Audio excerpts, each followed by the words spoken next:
안녕하세요. 경기도에 살고 있는 58세 여성입니다. 저는 친척분의 소개로 남편을 만나 22살의 이른 나이에 결혼하게 되었어요. 그 전까지 남자를 사귄다는 상상도 하지 못하고 있었죠. 집안 어른들의 말에 이끌려 얼떨결에 결혼을 하게 되니까 마음고생이 심했습니다. 남편을 허망하게 떠나보내고 눈물로 시집살이를 보내야 했거든요. 하지만 시어머니보다 더 상처를 준 건 아들이었습니다. 피눈물로 키운 아들이 돈에 눈이 멀어서 제 등에 칼을 꽂을 줄은 몰랐으니까요. 아무래도 제가 아들을 잘못 키웠나 봅니다. 결혼을 성급하게 결정해서 배 아파 낳은 자식이 배신을 한 것 같습니다. 저한테 결혼은 도피처였습니다. 조금이라도 여유있게 살고 싶지 않냐는 엄마 말을 듣고 결혼을 한 건데 오히려 더 큰 고통을 겪게 됐네요. 저희 집이 아주 가난했거든요. 아버지는 공사장에서 막노동을 하셨고 엄마는 파출부 일을 하면서 어렵게 생활을 꾸려나가셨습니다. 아버지는 특별한 기술이 없는 잡부였고 공사가 끝나면 다른 공사가 생길 때까지 한 달 넘게 백수로 지내실 때도 있었습니다. 아버지 수입이 들쭉날쭉 하다 보니 엄마까지 나서서 돈을 벌어야 겨우 입에 풀칠할 수 있었습니다. 설상가상으로 제가 중학생이 될 무렵 아버지가 공사장 계단에서 미끄러져 낙상사고를 당하셨습니다. 그때 허리를 크게 다치는 바람에 집에 누워만 있는 처지가 되었죠. 엄마는 하루도 쉬지 않고 파출부 일을 다니셨지만 날마다 끼니를 어떻게 때워야 할지 걱정하셨습니다. 모자란 돈을 어떻게 메꿔야 할지 혼자 끙끙 앓으면서 고민하시는 모습을 많이 보여주셨죠. 그래서 저는 또래들보다 일찍 철이 들었습니다. 고등학교 다닐 때 엄마 몰래 식당 일을 하면서 용돈을 벌 정도였습니다. 학교에 내야 할 돈도 제가 벌어서 해결하며 어떻게든 가난에서 벗어나려고 노력했죠.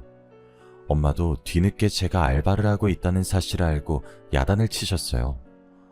너 알바한다는 게 사실이야? 왜 학생이 공부는 안 하고 쓸데없는 짓 해? 내가 지금 꾹 참고 일하는 것도 너 하나 잘 키워보려고 그러는 거야. 그런데 네가 엄마처럼 일하고 있으면 어떡하니? 지금 당장 생활비도 없는데 어떡해. 내일 굶어야 하는 마당에 공부는 해서 뭐해? 어차피 대학 갈 생각도 없어. 지금부터 돈 벌어서 엄마 돕고 싶단 말이야. 그냥 아무 걱정하지 말고 공부만 하라니까 왜.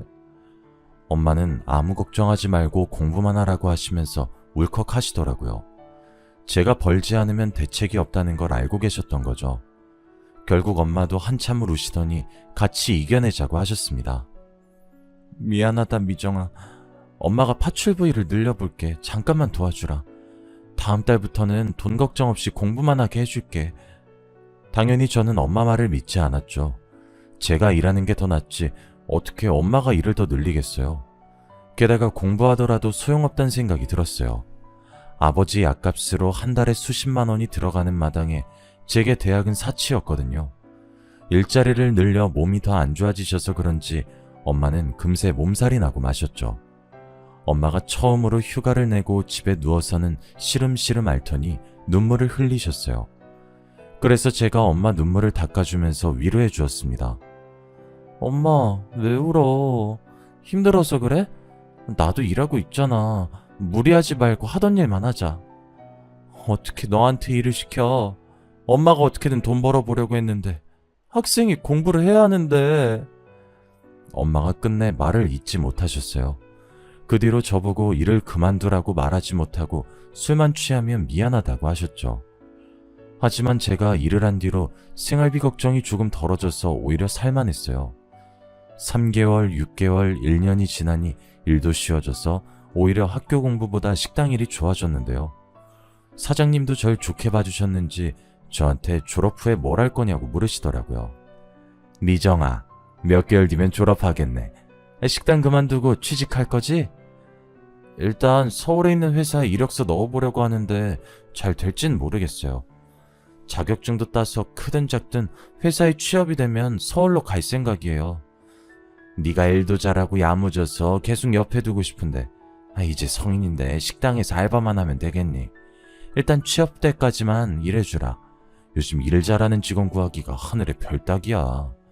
네, 당연하죠. 곧 그만둔다고 일 대충 하는 일은 없을 거예요. 아유, 말하는 게 넌 요즘 애들 같지 않다니까. 어른이야, 어른. 제가 일했던 사장님은 저를 딸처럼 생각하면서 아주 잘 대해주셨어요. 저도 엄마보다 사장님을 보는 시간이 더 많아져서 정이 들었어요. 그래서 이 식당에 벗어날 수 없었죠. 저도 성인이 되면 회사에 취직할 줄 알았는데 용기가 나지 않았어요. 어쩌다 회사에 이력서를 넣어도 번번이 낙방하였습니다. 오늘 면접 본 거 발표 났다며. 결과 확인해 봤어? 떨어졌어요. 아유, 너같이 일 잘하는 애를 왜 떨어뜨리나 몰라. 돈 걱정하지 말고 천천히 알아봐. 네가 괜찮으면 주말에만 일하지 말고 평일까지 쭉 나와도 된다. 그래야 너도 돈이 좀 될 거 아니냐? 일단 그렇게 할게요.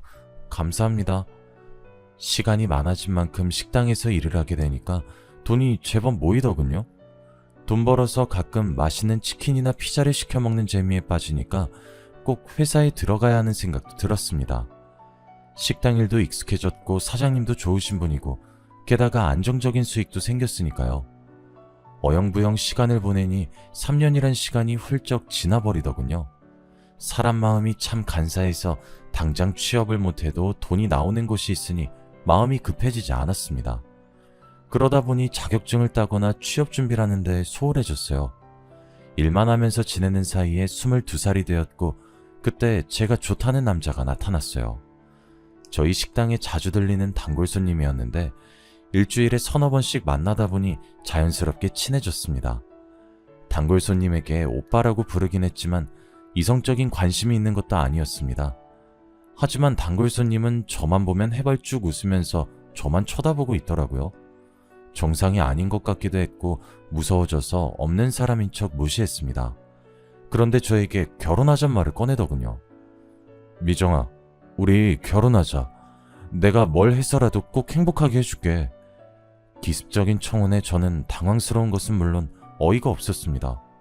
오빠라고 부르며 친한 척 군 게 화근이었죠. 사장님이 단골 손님한테 오빠라고 부르길래 저도 따라한 것이었습니다.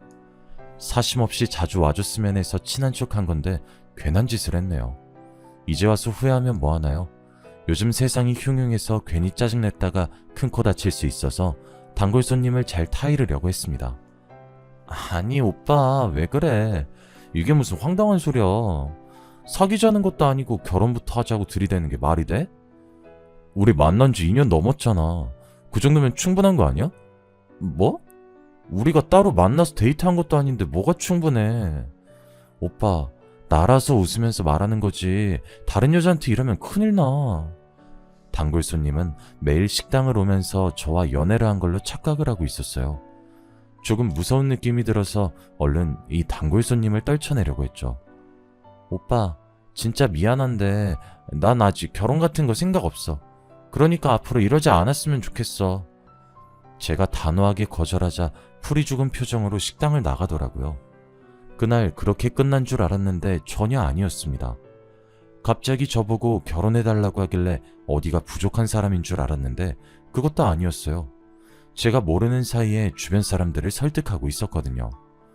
그날도 단골 손님이 찾아와서 말을 걸길래 단답으로 대꾸했죠. 그랬더니 사장님이 저한테 이렇게 한마디 하는 거 있죠. 미정아, 종구한테 너무 매몰차게 대하는 거 아니니? 네? 제가요? 사장님도 아시잖아요. 종구 오빠가 계속 찾아와서 결혼해달라고 하는 거. 저 곧 서울 가는데 그러면 곤란해요. 제가 가지도 않을 서울 핑계를 댔지만 소용없었어요. 사장님이 버럭 소리치면서 제 거짓말을 지적하시더라고요. 서울은 무슨? 너 갈 생각도 없잖아. 취직 준비한다는 애가 몇 년 동안 붙은 회사도 없으면서 무슨? 네? 지금 취직 준비하고 있어요. 조금만 더 하면 되는데. 종구가 인물도 저만 하면 괜찮은 편이고 성실하고 착하잖아. 게다가 집에 돈도 많다더라. 사장님이 귓속말로 식당 앞에 있는 건물이 종구네 거라고 하시면서 몇 번만 만나보라고 부추겼어요. 어느 날은 집에 갔더니 엄마가 저를 부르더니 사장님한테 그 오빠에 대해 들었다고 하시더라고요.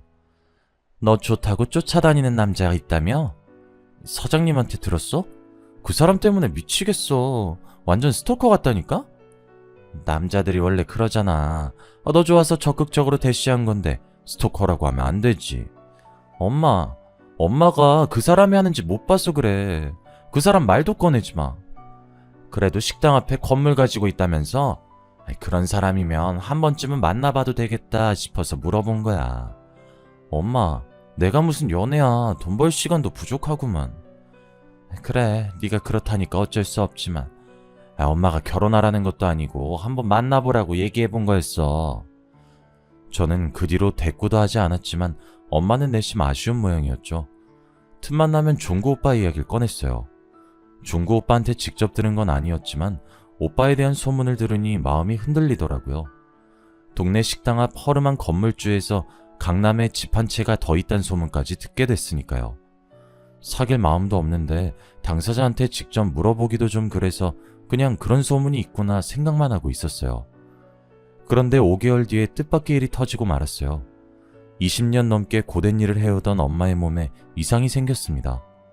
파출부 일을 하느라 엄마 허리가 안 좋아졌는데 최근에 허리가 끊어질 듯이 아파서 걷는 것도 힘들다고 하셨거든요. 얼른 엄마를 데리고 병원에 가보니 추간판 탈출이라는 진단을 받게 되었죠. 의사는 당장 수술을 준비하자고 했지만 500만 원 되는 수술비가 문제였어요. 제가 일단 엄마를 입원시켜놓고 식당 사장님부터 찾아갔습니다.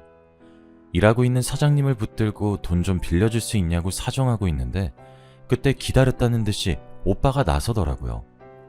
미정아, 얼마가 필요한데 그래? 내가 해결해줄게. 500만 원이면 돼. 내가 3달 안에, 아니 4달 안엔 꼭 갚을게 오빠. 안 갚아도 돼. 부모님 수술비 때문에 그런 건데 내가 그걸 어떻게 받아? 오빠가 어떻게 알았어? 오늘 네가 일하는 날인데 사장님 계시길래 물어봤어. 어머님 많이 아파서 급하게 일을 뺐다며? 계좌 불러. 지금 보내줄게. 계좌번호를 불러주니까 오빠가 진짜로 500만 원을 보내주었습니다. 아버지도 제게 이런 적이 없었는데 정말 감동이었죠. 금전적으로 이렇게 흔쾌히 도와주는 사람이 없어서 귀찮게만 느껴졌던 종구 오빠가 다르게 보였습니다. 사장님도 제 눈빛이 변하는 걸 봤는지 갑자기 제 옆구리를 찌르면서 귓속말을 하더군요. 거봐, 내가 저런 놈 없다고 했지? 한 번은 만나볼만 하다니까. 괜히 고집 피우기는. 제가 헛기침을 하면서 모르는 척 대꾸도 안 하니까 사장님이 얼른 병원으로 가라고 했습니다. 오빠도 걱정된다면서 절 따라오겠다고 해서 엄마가 있는 곳으로 얼른 급하게 택시를 잡아탔습니다. 병원으로 가는 내내 오빠는 걱정하지 말라고 제 손을 꼭 잡아주면서 진심으로 다독여주더라고요. 어머님은 너무 걱정하지 마. 수술만 받으면 금방 좋아지실 거야. 오빠가 다정하게 위로해주는데 눈물이 다 나오더군요. 가족처럼 걱정해준다는 게 이런 거구나 싶었습니다. 오빠 덕분에 병원에 도착하자마자 바로 수술비를 낼 수 있었고 빠른 시일 안에 수술도 받을 수 있었습니다. 엄마의 수술 날짜를 기다리고 엄마가 수술 받는 동안 오빠가 옆에 있어주니까 오빠를 진지하게 만나보고 싶다는 생각이 들었습니다. 어차피 이제 취업은 거의 포기한 상태였고 식당에서 평생 일해봐야 이 가난에서 못 벗어날 것 같았거든요. 또 어차피 할 결혼이라면 종구 오빠 같은 사람과 하고 싶었습니다. 그래서 오빠와 8개월 정도 만났다가 정말로 시집까지 가게 되었죠.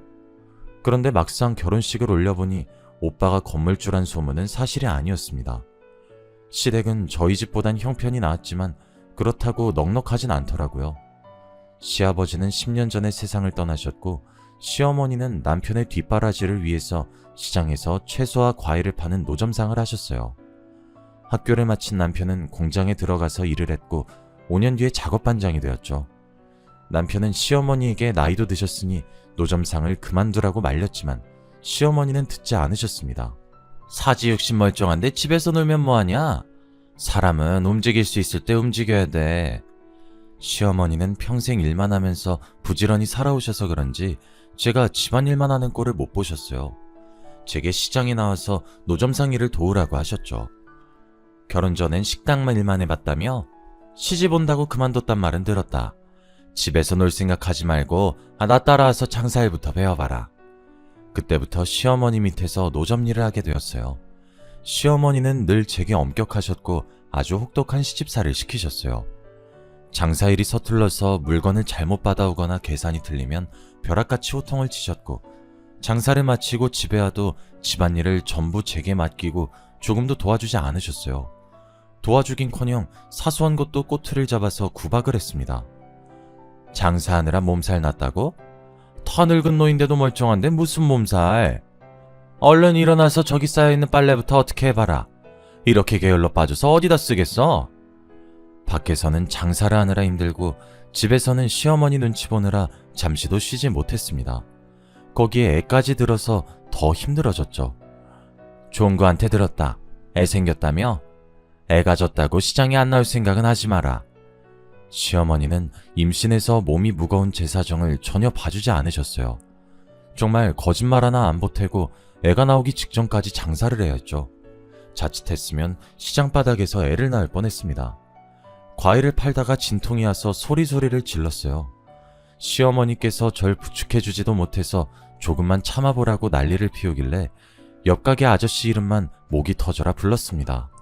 정말 떡가게집 아저씨가 아니었으면 병원에 가지 못했을 거예요. 정신을 차려보니 간호사가 제 품에 아들을 안겨주더군요. 시어머니께서는 첫째가 아들이라고 좋아하셨습니다. 저를 대하는 태도가 조금은 달라지셔서 다행이었죠. 애 낳느라 고생했다. 몇 달은 집에서 쉬면서 애를 돌보거라. 장사는 내가 알아서 하마. 네? 정말 집에서 쉬어도 되나요? 그래, 나 혼자 장사하기 힘드니까 얼른 몸 추스를 생각부터 해라. 시어머니는 처음으로 집에서 쉬게 해주었습니다. 뜻밖의 말에 눈물이 나올 정도로 고마웠지만 시어머니는 다른 속셈이 있었습니다. 아들이 100일을 넘기고 저도 체력이 회복되자 시어머니께서 장사를 제게 맡기고 싶다고 하시더군요. 나도 나이가 드니 노점 일이 지친다. 애는 내가 봐줄 테니 노점은 이제부터 네가 알아서 해라. 나도 며느리 덕 좀 보자. 네? 어머님, 저 아직도 산후통이 있어서 손발 시리고 어깨도 아파요. 무거운 것도 못 들 것 같은데 제가 어떻게 혼자서 노점을 보겠어요. 나는 뭐 안 아픈 줄 아니? 너만 해놨어? 나도 우리 종구 나와서 몸 많이 망가졌다. 성한 데가 없었는데 돈 벌려고 참았어. 너도 애 키우려면 엄살 피우지 말고 장사 시작해. 어머님, 저 나이 어리다고 이러시는 거죠? 저도 알 거 다 알아요. 산후조리도 제대로 안 해주시고 이렇게 다짜고짜 밖으로 내몰면 어떡해요. 어머님 일 나가신 동안 하루 종일 우는 애 안아주느라 손목이랑 어깨가 다 나간 것 같은데. 제가 눈물로 웃어해도 시어머니에겐 먹히지 않았어요. 기어코 아들 낳은 지 얼마 안 된 며느리를 밖으로 내몰고 자기는 집에서 쉬겠다는 겁니다. 기가 막혔지만 그래도 아들을 봐주겠다고 하니 다행이었어요. 그렇지 않으면 젖먹이 아들을 업고 장사를 해야 했으니까요. 마음속은 썩어 문드러질 것 같았지만 긍정적으로 생각하려고 노력했죠. 하지만 제가 장사를 시작하자 시어머니께서 저를 며느리가 아니라 돈을 벌어오는 기계 취급을 하였습니다. 장사를 마치고 집에 들어오면 오늘은 얼마를 벌었냐고 매일 추궁하셨거든요. 오늘은 수입이 왜 이것뿐이니? 너 혹시 나 몰래 돈 빼돌리는 거 아니야? 아니에요. 제가 그럴 리가 없잖아요. 어머님은 어떻게 그런 말을 아무렇지 않게 하실 수 있으세요? 내가 널 어떻게 믿니? 내가 낳은 자식도 못 믿을 마당에. 제가 속상하다는 표현을 정확히 해도 시어머니는 제가 벌어온 돈만 꼼꼼하게 확인했어요. 장사를 하고 돌아오면 집안일은 안 하게 될 줄 알았는데 예상 밖이었죠. 시어머니께서 정말 아들 돌보는 데에만 신경을 쓰셔서 빨래와 청소는 물론이고 식사 준비까지 저 혼자 맡아서 하게 되었습니다. 이렇게 살다간 쓰러지겠다 싶었는데 나이가 어려서 그런지 잔병치레만 생기고 쓰러지진 않더라고요. 차라리 쓰러졌으면 좋겠다 생각하면서 2년의 시간을 버텨왔어요. 지금 생각해도 제가 어떻게 버텼나 싶네요. 밤마다 욱신거리는 손목과 어깨를 붙들고 눈물을 견뎌왔습니다. 내가 왜 빨리 결혼을 해서 사서 고생을 하는 걸까 하는 후회가 마구 밀려왔죠. 마음 같아서는 당장 짐을 싸들고 친정으로 가버리고 싶었지만 친정도 마찬가지란 생각이 들었어요. 제 옆에 가난이 존재하는 이상 제가 돈 더 벌어오고 집안일도 하고 애도 돌봐야 하니까요. 그리고 저희 엄마는 수술 후유증으로 더 이상 돈도 못 버셔서 기초생활수급자 지원금을 받기로 하였습니다. 엄마도 지금 고통스러우실 텐데 저라도 잘 살기 바라는 친정엄마에게 실망감을 안겨줄 수 없었어요. 그래도 제게는 한 가지 희망이 있었습니다. 똘똘하고 영특한 아들이 있었으니까요. 아들 보는 낙으로 버티니 2년에서 6년을 더 버틸 수 있었습니다. 아들 녀석은 초등학생이 되어도 저를 볼 때마다 활짝 웃어주었습니다. 엄마, 오늘 일 다 끝났어? 내가 어깨랑 다리 주물러 줄게. 아들은 고사리 같은 손으로 열심히 제 어깨와 팔다리를 주물러 주었어요. 엄마, 어때? 이제 안 아프지? 시원하지? 그래, 엄마한테는 민규손 약손이야. 제가 퇴근하고 올 때마다 안마사를 자청하는 아들을 보면 기운이 솟아오르더군요. 그 모습이 너무 예쁘고 기특해서 이런 아이에게 이혼가정을 물려주지 않아서 다행이란 생각도 들었습니다. 제 몸이 부서지는 한이 있어도 아들만 아무 탈 없이 자라준다면 더 이상 바랄 게 없었죠. 게다가 학원에 다니지도 않았는데 아들은 공부도 줄곧 잘했고 100점도 여러 번 받아왔습니다. 그때쯤 되니 장사도 손에 익어서 욕심이 생기더군요. 돈을 더 벌어서 아들 학원이라도 보내주고 싶었습니다. 그래서 시어머니께 가서 미리 받은 가게 이야기를 꺼냈죠. 어머님, 시장이 괜찮은 가게가 하나 나왔는데 그걸 인수하면 어떨까요? 옷가게 사장이 급전이 필요해서 시세보다 아주 싸게 가게를 내놨더라고요. 이참에 노점이 아니라 우리 가게를 만들어두는 게 좋을 것 같아요. 옷가게 사장이 얼마에 내놨는데? 3천만 원이요. 저렴하네. 내 몸이 안 좋아서 가게는 못 보러 가니까 계약은 너 알아서 하고 그 가게 명의는 내 앞으로 해라. 네? 제가 혼자 장사해서 모은 돈인데 왜 어머니 명의로 가게로 돼요?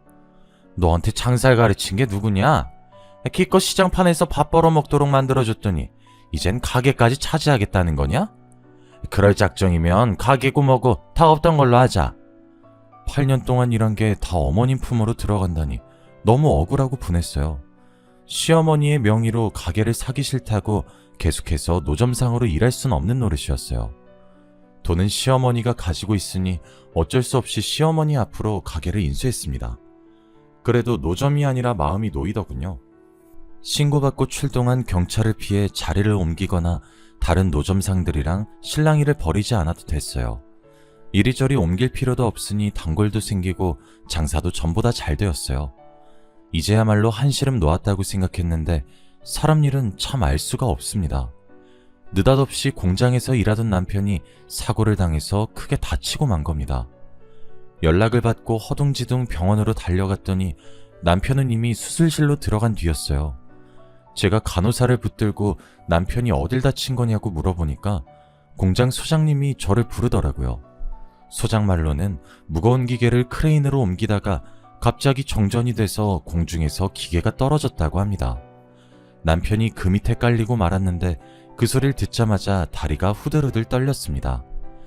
제가 주저앉아서 수술실 문만 바라보고 있으니까 몇 시간 뒤에 의사가 수술을 마치고 나왔습니다. 선생님, 저희 남편 괜찮나요? 살아있긴 하는 거죠?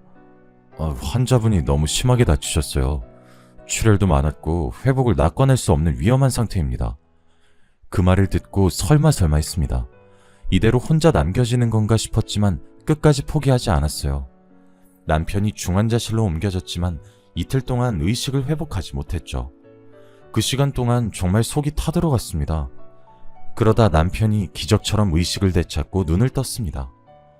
여보, 정신이 들어? 나야 나, 당신, 나 알아보겠어? 다행히 저를 알아본 남편은 저보고 가까이 다가오라는 손짓을 보냈습니다. 그리곤 제게 깜짝 놀랄 말을 전해주더군요. 보험이 있어. 엄마도 몰라. 당신이 처리해줘. 보험? 갑자기 무슨 보험? 지금 무슨 말을 하는 거야? 남편은 10년 전에 생명보험을 들어놨다고 했습니다. 결혼을 하고 애를 가지자 남편은 혹시나 하는 마음에 지인의 소개로 생명보험에 가입을 해두었다고 해요. 그 사실을 저와 시어머니에게 비밀로 했고 수혜자는 시어머니가 아니라 바로 저라고 이야기해 주었습니다.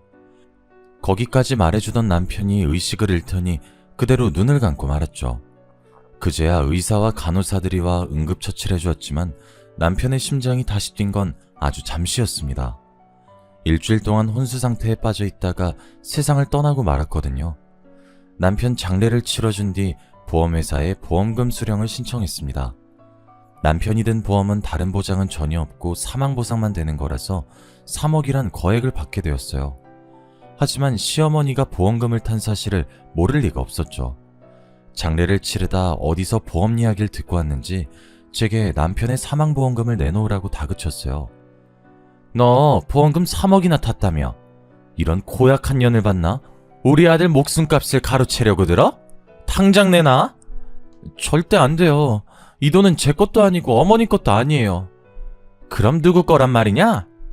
어머님 손자 민규 몫이에요. 웃기고 있네.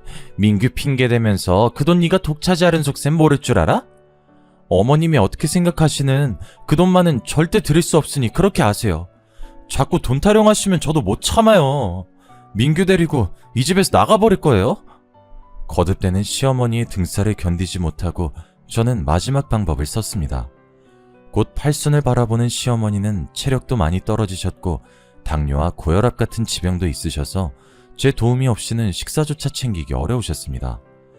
제가 자꾸 돈을 내놓으라고 보채면 나가버리겠다고 소리를 지르자 시어머니도 당황하셨는지 입을 닫았죠. 남편을 떠나보낸 뒤에 저는 전보다 더 악착같이 장사를 하면서 돈을 모았습니다. 그런데 아들이 중학생이 되던 해 뜻하지 않은 불행이 또 저를 찾아오고 말았습니다. 시어머니가 치매 진단을 받은 거예요. 매사에 저를 못마땅하게 생각하고 구박만 하던 시어머니였지만 정신이 오락가락하는 모습을 보니 친정엄마가 생각이 들더군요. 기초생활수급자 신세가 된 저희 엄마도 못 모시고 있는데 치매 환자가 된 시어머니를 모실 형편은 더더욱 못됐습니다. 가게에서 장사를 해야 하는 상황이라 어쩔 수 없이 요양원에서 지내시게 했어요. 어머니의 상태는 계속 나빠졌고 나중에는 저와 손자도 못 알아보는 지경에 이르렀죠. 그런데도 희한한 건 돈에 대한 집착은 사라지지 않으셨어요. 요양원의 간호사들과 간병인 말에 따르면 시어머니는 뭐에 홀린 사람처럼 하루 종일 요양원을 뒤지고 다닌다고 했습니다. 아마 제가 숨겨둔 돈을 찾으려고 했던 것 같아요. 그러다가 6개월 뒤 당뇨합병증으로 다리를 절단하게 되셨고 그때부터 꼼짝 못하고 누워만 지내다가 세상을 떠나고 마셨죠. 마음 불편하게 했던 시어머니가 돌아가시니 이제는 아들이 문제였습니다.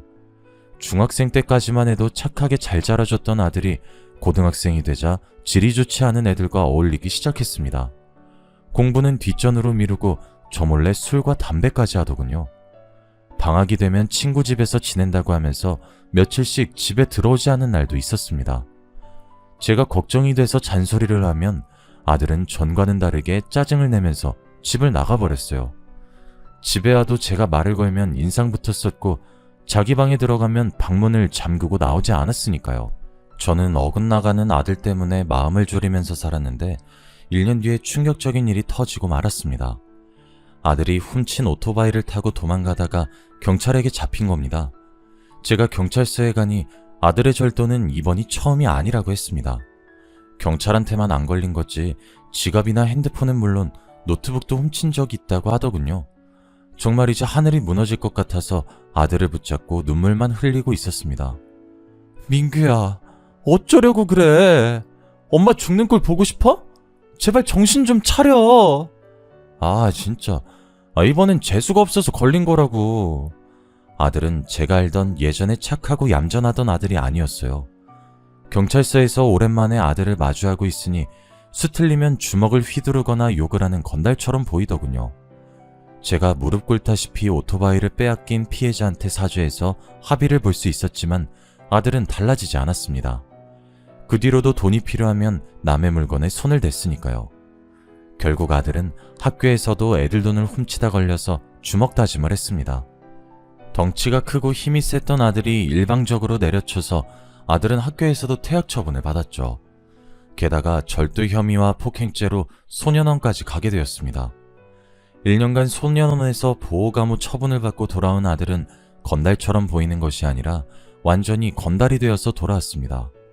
엄마, 나 서울 가서 지내려고. 갑자기 서울은 왜? 소년원에서 친해진 애가 있는데 서울에서 같이 사업하재. 나는 몸만 오라고 했으니까 신경 쓰지 마. 서울은 안 돼. 너무 멀잖아. 그냥 엄마 집에서 같이 살자. 어? 내가 새 출발하겠다는데 왜 그래? 여기서 지내봤자 맨날 돈 없다는 이야기만 듣는데 내가 왜 여기 있어야 하냐고.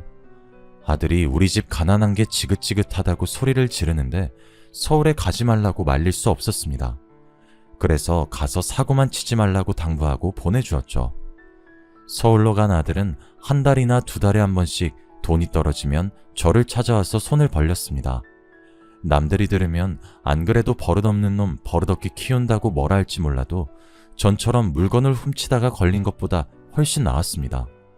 다만 아쉬운 건 아들이 따뜻한 집밥 한 그릇 먹지 않고 가버린다는 것이었습니다.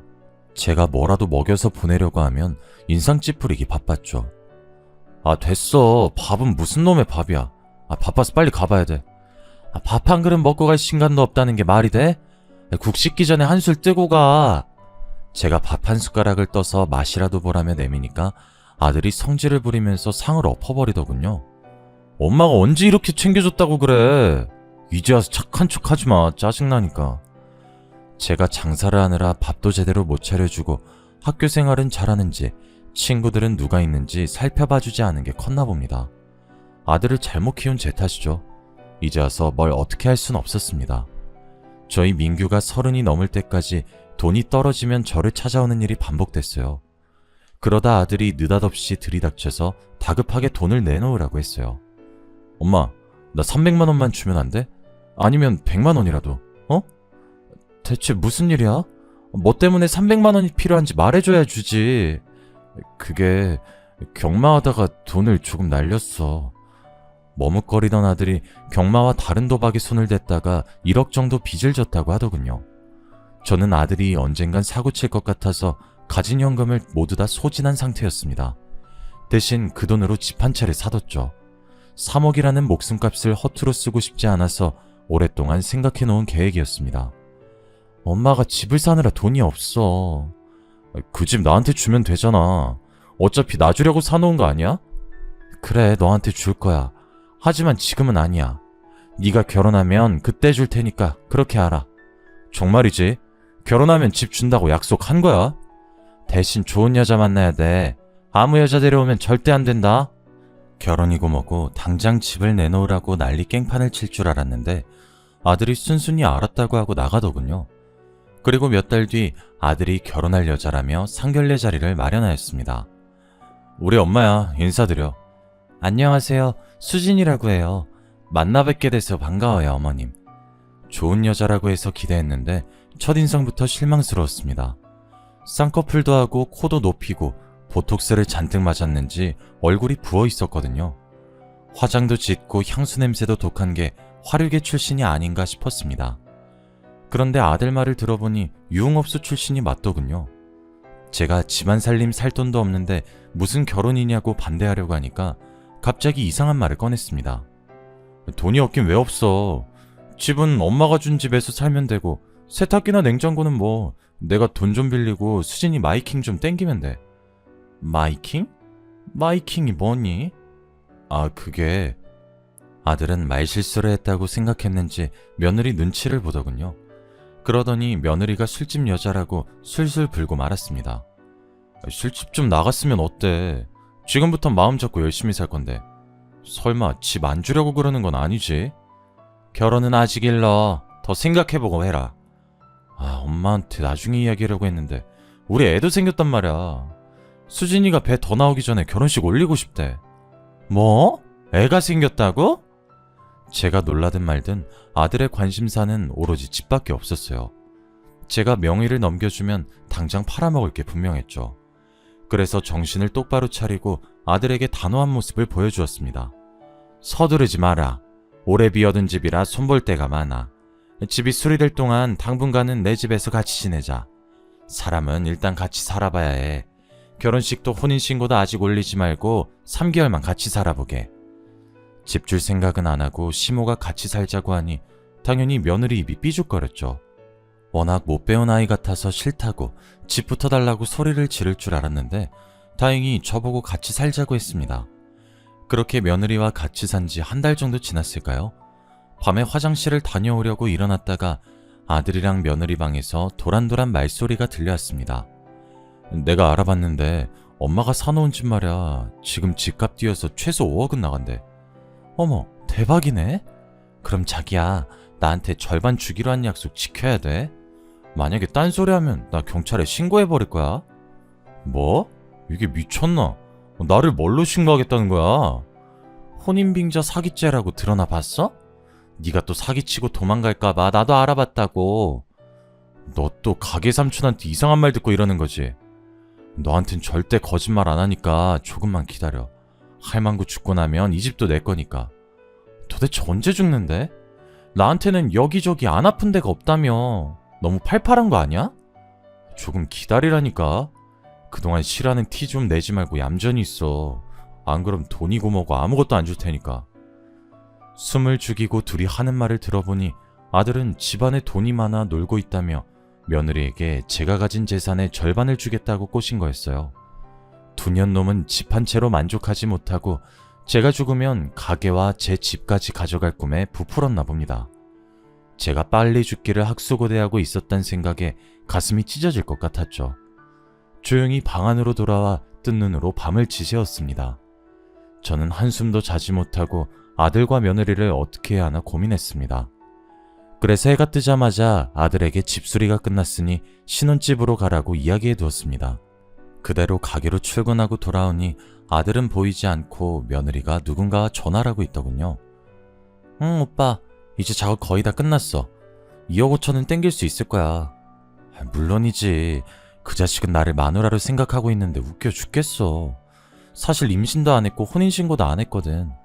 집 팔아서 돈만 챙기면 야반도주 할 거야. 얼른 돈만 챙기고 오빠 보러 가고 싶다. 며느리가 아들과 작정하고 저를 속인 것도 모자라 숨겨둔 내연남까지 있었던 겁니다.